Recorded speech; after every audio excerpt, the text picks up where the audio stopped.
Unbelievable. That's how you can say what Trump is actually doing in these last few days. He's hired people and appointed people that's going to be game changers when it comes to his agenda being pushed. We're going to talk about that, but also we're going to talk about the fact that his saying of "you're fired" needs to happen more often. We're going to talk about exactly what the Pentagon is going to do to try to stop him. Can they stop him, or will he declare war on the deep state? We're going to talk about those things today because, to be honest with you, we have some wins, but then there's still an uphill battle to face. And can Trump do it? Well, he may not can do it on his own, but he can do it if he has a good team around him. We're going to talk about some of those appointments today and how important they are. Some that are speculated that I'm not necessarily happy with, but we will discuss in this video. Let's dive in.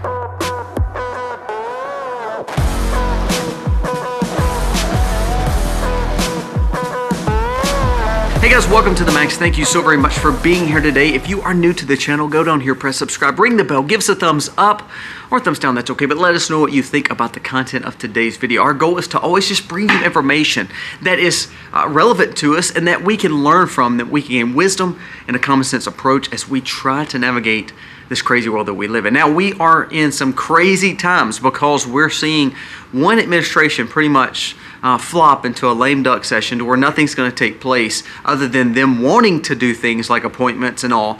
But ultimately, this time frame, this transitional time frame, is Trump is winning on a lot of his picks, and then he's got a lot of battles. One battle is coming from the Pentagon. One battle is coming from his own party with the Senate Majority Leader. We'll discuss those also. Now, let's talk about the first story and how we believe Trump is winning. Now, we're going to talk a little bit about Tom Homan again. This guy has come out yesterday and said that he will deport no matter what the cost. But here's something else I want you to pay attention to.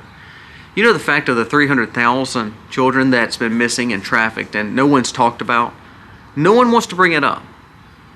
Well, he said yesterday in an interview that he will find them and he will make sure that they are safe or accounted for.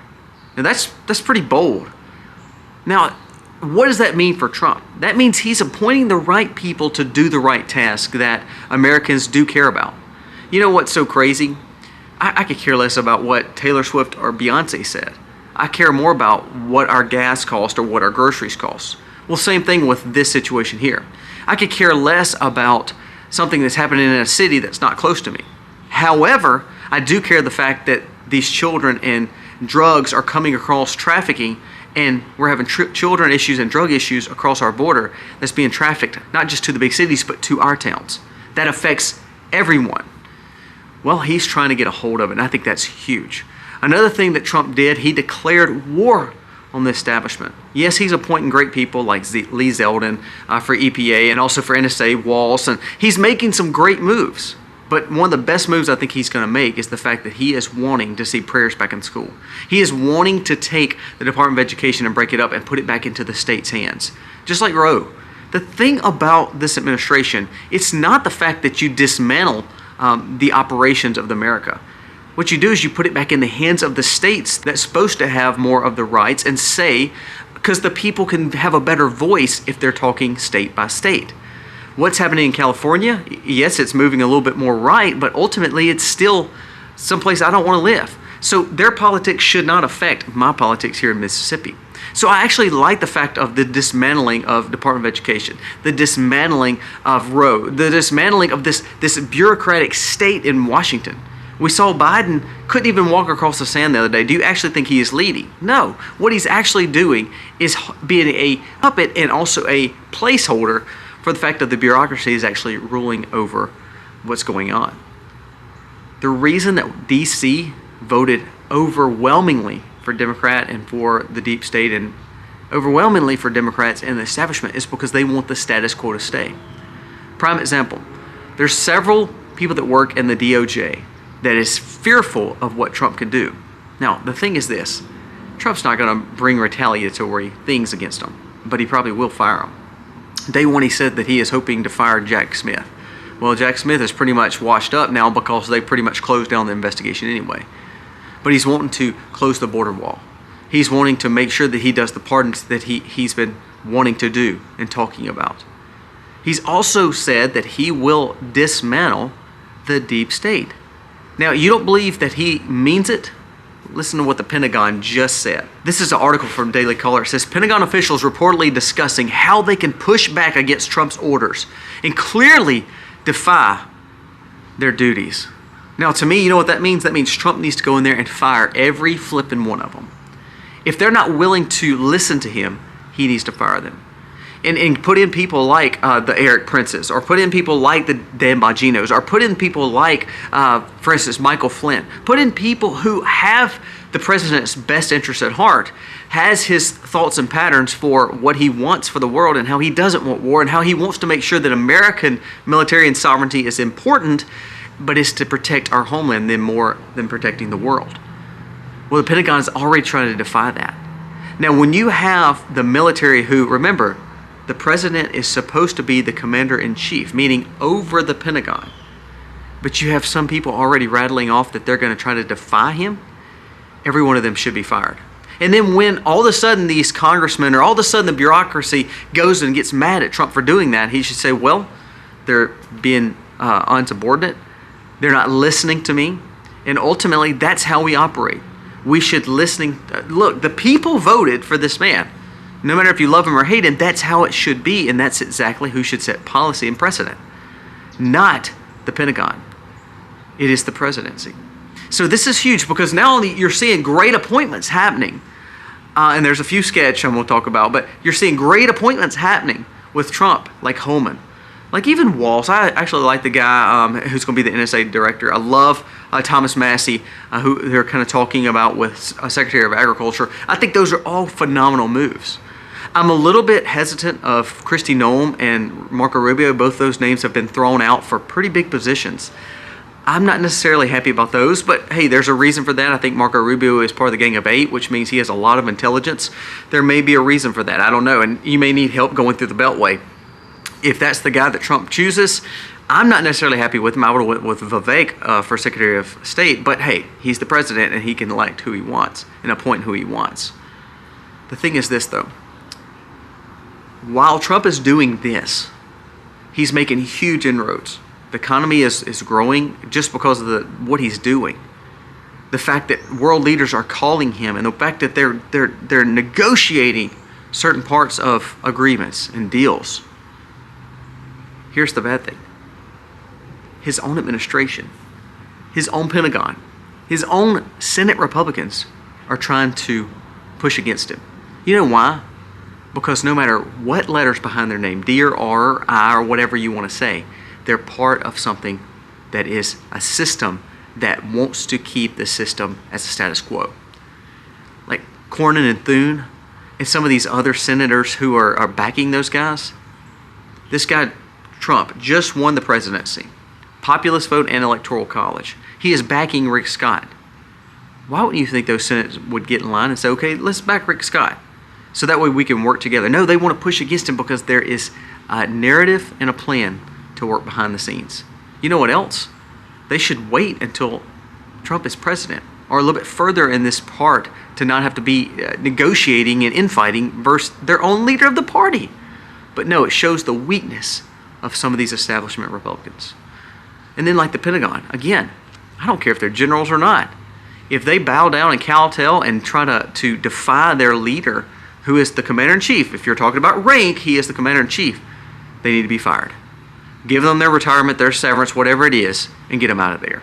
You don't need the Millies, you don't need the Kellys, you don't need those kind of people who act like they're your friends, but ultimately it's more of a, well, we're here to hold checks and balances against you. No, that's not the job of the Pentagon. That's the job of maybe other parts and branches of the government. That's what the Supreme Court is for, and that's what the legislative branch is for, but not the Pentagon.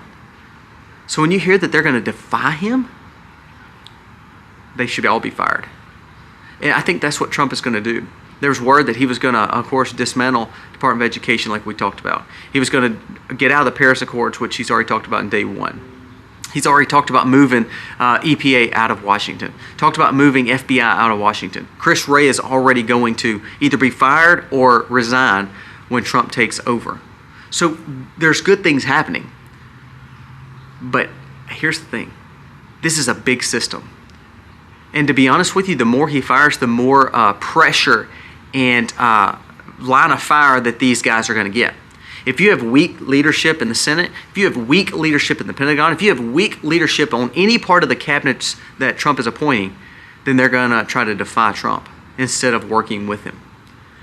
Again, guys, Trump did not become a billionaire and a world-class marketer by allowing people to walk over him. You know what? I kind of want him to be tough. I want him to be hard. I want him to be strong. And I want him to have a I don't care attitude. That's actually what I want in a leader, because that shows we voted for him. He believes in what he says, and he's going to try all he can to get the job done. Is he perfect? No. To be honest with you, like I said, I'm not a Rubio fan. I'm definitely not a Noem fan. I'd have picked two other people. I'd have RFK or someone like Tulsi Gabbard as a DHS. I'd have Vivek again as Secretary of State. I wouldn't have had those people that he was choosing. However, I'm a huge Kash Patel fan for CIA. Huge. Phenomenal choice. Stephen Miller, I thought he fit in the administration. They have him as Deputy Chief of Staff. I said he would be a great DOJ or some Attorney General. So you're seeing him make phenomenal choices of people who back his administration in the way he thinks and has supported him for years upon years upon years. That is what we need in Washington. The people that support the president, not try to defy it. Trump needs to fire a lot of people, and he needs to declare war on this establishment and the system, even if they have an R behind their name. If Graham, Cornyn, Scott, whoever it is, stands in Trump's way, he needs to primary them, just like that. He needs to work against them.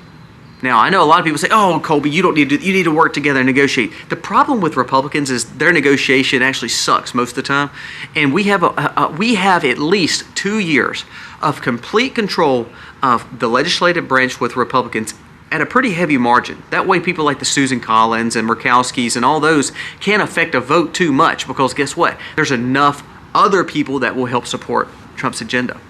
Same way with the House. The House came in and actually is determined as a Republican stronghold now. This is the time to set these policies and break the mold and change and declare war on a deep state that is in Washington. And Trump's already started that. Holman, great choice. Kash Patel, great choice. Stephen Miller, great choice. The Chief of Staff has been very loyal to the president. I don't know much about her. I think that she has some great qualities. I've read about her. The person for the Treasury Secretary, I'm not fond of. I'll be honest with you. I think there could have been someone better.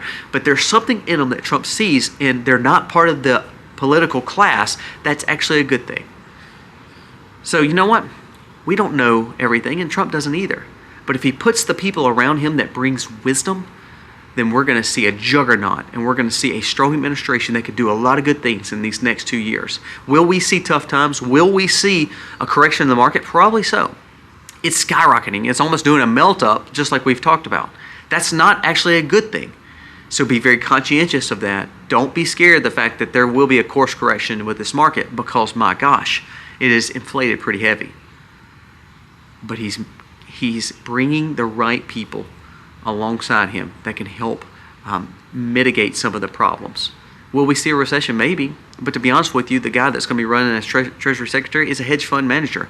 He understands hedge. He understands how the markets work. So let's see if we can do better.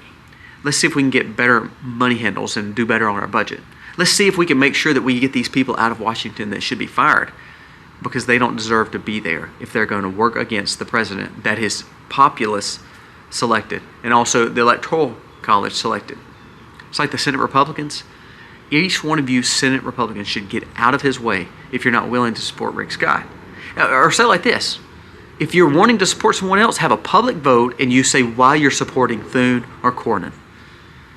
Don't be a weak, spineless person and not speak it out and say why.